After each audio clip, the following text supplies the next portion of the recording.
Hi friends, ఇవాల్టి వీడియోలో పక్కా కొలతలతో ఓవెన్ లేకుండా సింపుల్గా బిస్కెట్స్ ఎలా చేసుకోవాలో చూసేద్దాము. ముందుగా ఒక కప్పు పంచదార తీసుకుంటే ఒక కప్పు నెయ్యి తీసుకోండి. పంచదారని పొడి చేసుకొని ఒక బౌల్లోకి వేసుకోండి. అదే కప్పుతో నెయ్యి కూడా తీసుకొని ఒక బౌల్లో రెండు కలిపి వేసుకొని బాగా బీట్ చేసుకొని కలుపుకుంటే వైట్గా క్రీమ్ లాగా రావాలి. అంతవరకు బాగా బీట్ చేస్తూ మినిమం ఒక 15 to 20 మినిట్స్ బీట్ చేస్తూ కలుపుకున్న తర్వాత క్రీమ్ని పక్కన పెట్టేసుకొని 2 కప్పుల మైదా పిండిని చల్లించుకోండి. ఒకే కప్పుతో అన్నీ తీసుకోవాలి.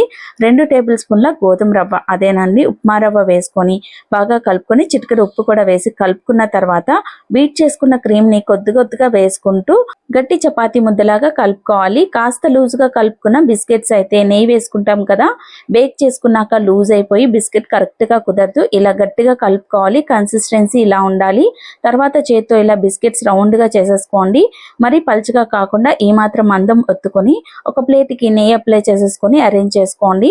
మొత్తం అన్ని ఇలా ప్లెయిన్గా చేసుకొని బేక్ చేసేసుకోవచ్చు. లేదు మరింత అందంగా కావాలి బిస్కెట్స్ అనుకుంటే కొద్దిగా పిండిలో కోకో పౌడర్ వేసి కలుపుకొని కళ్ళు ముక్కు చేసి పెట్టుకుంటే స్మైలీస్ లాగా సూపర్గా వస్తాయి. పిల్లలకైతే ఇంట్రెస్టెడ్గా ఉంటుంది తినడానికి.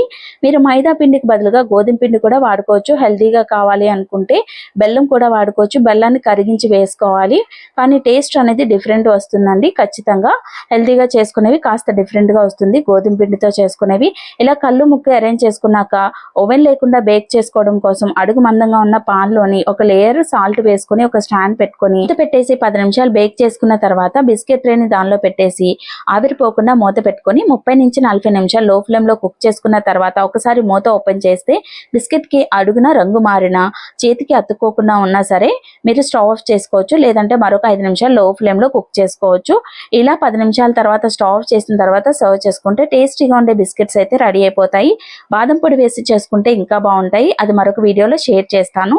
మరి ఈ వీడియో మీకు నచ్చితే తప్పక ట్రై చేయండి. ట్రై చేశాక మీ పిల్లలకు నచ్చితే ఒక లైక్ చేయండి, షేర్ చేయండి.